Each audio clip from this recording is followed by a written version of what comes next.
السلام علیکم ورحمۃ اللہ وبرکاتہ۔ اگر آپ قرضے میں ہے تو یہ ضرور سنیں۔ ایک دوست نے اپنے ایک دوست کو قرض دیا اور وہ قرض ایک بہت بڑی اماؤنٹ تھی، 3000 دینار۔ وہ ٹائم آ گیا جب وہ ٹائم پر قرض لینے کے لیے اپنے دوست کے پاس گیا کہ بھائی مجھے میرے پیسے واپس دو۔ تو اس نے کہا پیسے تو نہیں میرے پاس، میں کلیپس ہو گیا ہوں، بزنس تو نہیں میرے پاس، میں تمہاری رقم نہیں دے سکتا۔ اس نے اسے ایک اور ٹائم دے دیا کہ میں تمہیں اتنے دنوں کے بعد دے دوں گا۔ اور جب وہ ٹائم بھی گزر گیا تو اس کے بعد اس دوست نے کہا کہ اب تو پیسے دے دو کہ میرا ٹائم پورا ہو گیا ہے۔ پھر نہ دے سکا ٹائم۔ آخر کار معاملہ جو ہے کورٹ میں چلا گیا، قاضی کے پاس چلا گیا۔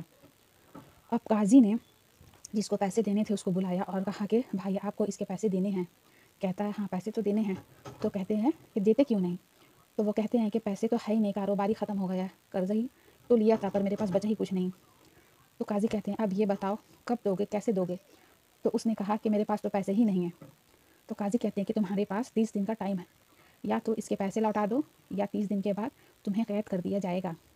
یہ شخص گھر آیا بہت پریشان، پیسے تو تھے نہیں، مگر شاعر علماء نے لکھا کتابوں میں، یہ واقعہ کئی بڑی بڑی کتابوں میں لکھا گیا اور درود پاک کی فضائل کے بڑے بڑے کتابوں میں لکھا گیا ہے۔ اس شخص نے سوچا کہ اس نے یہ ایک حدیث پاک پڑھی ہوئی تھی کہ نبی پاک نے فرمایا ہے کہ جو شخص پریشان ہو، مصیبت زدہ ہو، اسے چاہیے کہ مجھ پر کثرت سے درود پاک پڑھے، چونکہ درود پاک پڑھنا مصیبت اور درود پاک پڑھنا مصیبت اور پریشانیوں کو لے جاتا ہے۔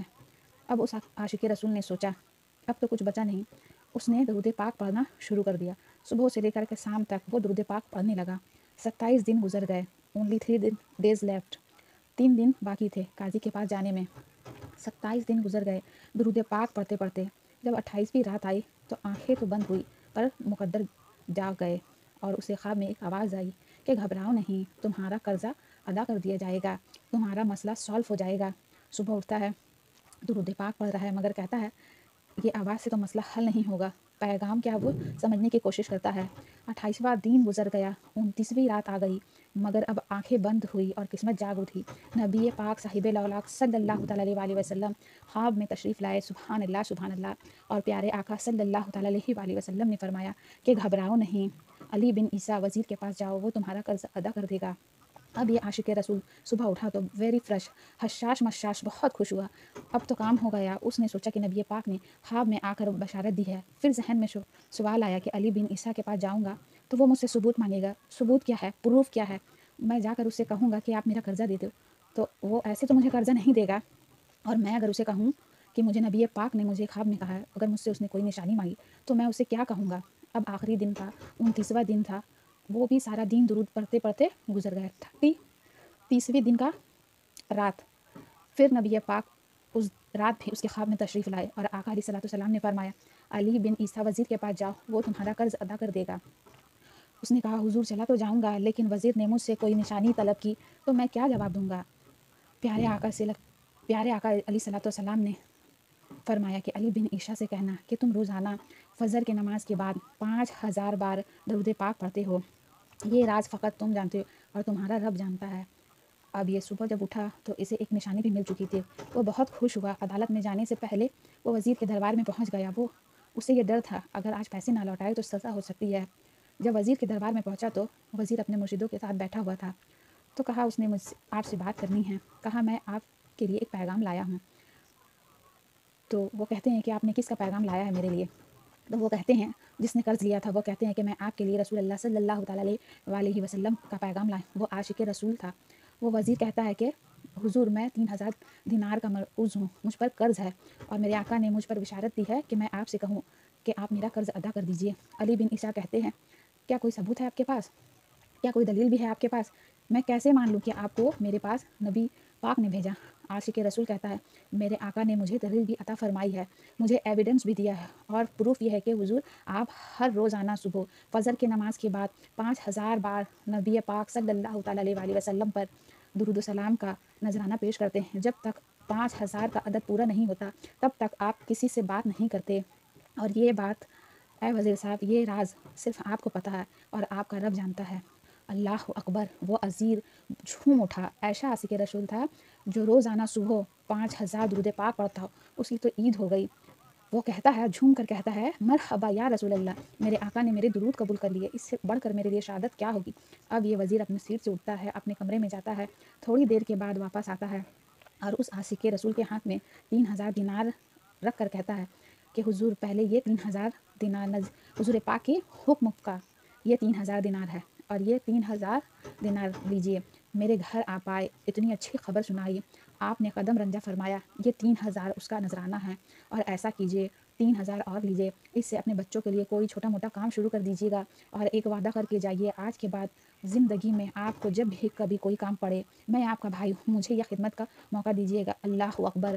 وہ مقروض جو ایک رات پہلے 3000 دینار کا مقروض تھا، قرضے میں تھا، ہو سکتا ہے کہ اس کے بیک آف مائنڈ یہ بھی چلتا ہو کہ مجھے کل جیل میں جا کر گرفتاری دینی ہے، جیل میں جانا ہے، مگر اب 9000 دینار ہاتھ میں ہیں۔ عاشق رسول جھومتا ہوا، نبی پاک کی یاد میں گھومتا ہوا اب عدالت میں پہنچا۔ عدالت میں everybody expecting over there کہ آج اسے آنا ہے اور آ کر کہنا یہی ہے کہ پیسے تو نہیں ہیں، گرفتار کر لو، مگر اس عاشق رسول نے جا کر 3000 دینار جج صاحب کے ہاتھ میں رکھ دیے۔ قاضی کہتے ہیں، پہلے یہ تو بتاؤ پیسے آئے کدھر سے؟ تم تو کہتے ہو کہ میں غریب ہوں، تم تو کہتے تھے کہ کاروبار نہیں ہے، ایک مہینے میں اتنی بڑی رقم کا انتظام کیسے ہو گیا؟ سبحان اللہ، سبحان اللہ!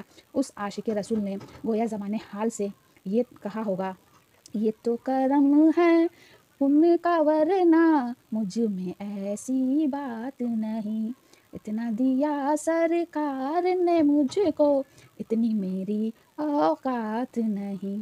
اس نے پورا واقعہ بھری عدالت میں سنا دیا۔ اللہ اکبر! میری پیاری بہنوں، یہ باتیں سوچیے کہ پہلے زمانے میں کیسے عاشق رسول ہوا کرتے تھے۔ وہ جج، وہ قاضی بھی رسول پاک کا غلام تھا، اپنے سیٹ سے اٹھتا اور بھری دربار میں اپنے چیمبر میں جاتا ہے، اپنے کمرے میں جاتا ہے، اور تھوڑی دیر کے بعد واپس آ کر اس کے ہاتھ میں بھی 3000 دینار ہے، اور وہ 3000 دینار جو ہے وہ اس عاشق رسول کے ہاتھ میں رکھتا ہے کہ سارا ثواب علی بن عیسیٰ کیسے لے جا سکتے ہیں، میں بھی تو نبی پاک کا غلام ہوں، میں تمہارا قرضہ ادا کرتا ہوں۔ اچھا اب سوچے، ایک اور عجیب سینری یہ بن گیا کہ جس نے کیس کیا تھا وہ بھی یہ دیکھ رہا تھا، اور وہ بھی کہتا ہے کہ جج صاحب ذرا رکیے، میں بھی عاشق رسول ہوں، میں بھی اپنے آقا کا امتی ہوں، میں بھی اپنے آقا کا غلام ہوں، اب ایک کام کیجئے، قلم کاغذ منگوائیے، میں اس عاشق رسول کا قرضہ ہی معاف کر دیتا ہوں۔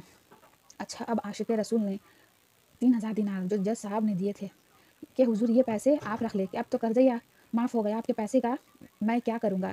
جج صاحب کہتے ہیں، جو پیسہ نبی پاک کے نام پہ نکالیں اب مجھے نہیں چاہیے، یہ بھی تم اپنے ساتھ لے جاؤ۔ اللہ اکبر! میرے میٹھی اسلامی بہنوں، وہ عاشق رسول ایک رات پہلے جو 3000 دینار کا مقروض ہے، اب 12000 دینار لے کر گھر کو واپس جا رہا ہے۔ اس ایک واقعے کے اندر ہم سب کے لیے درس ہے، جو ہم سب کے لیے پیغام ہے۔ شاعر لکھتے ہیں نا، دکھوں نے جو تم کو گھیرا ہو تو درود پاک پڑھو، دکھوں نے تم کو جو گھیرا ہو تو درود پاک پڑھو، جو حاضری کی تمنا ہو تو درود پاک پڑھو۔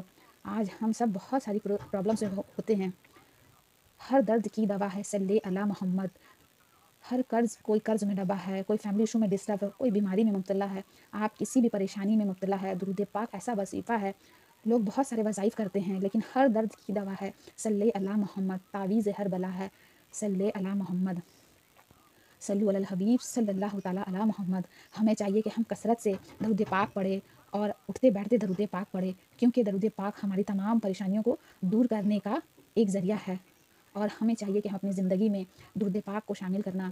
اور آپ یقین جانیے، جب آپ نے درود پاک پڑھنا اپنی زندگی میں شمار کر لیا تو آپ خود دیکھیں گے آپ کی صحت اچھی ہونے لگی ہے، روزگار میں آپ کے برکت ہونا شروع ہو جائے گا، آپ کے چہرے پر نور آنا شروع ہو جائے گا، آپ کے گھر کی تمام پریشانیاں دور ہو جائے گی، آپ کی زبان پہ اثر آنا شروع ہو جائے گی۔ یقین جانیے، ہر درد کی دوا ہے صلی علی محمد، تعویذ ہر بلا ہے صلی علی محمد۔ وآخر دعوانا والحمد للہ رب العالمین۔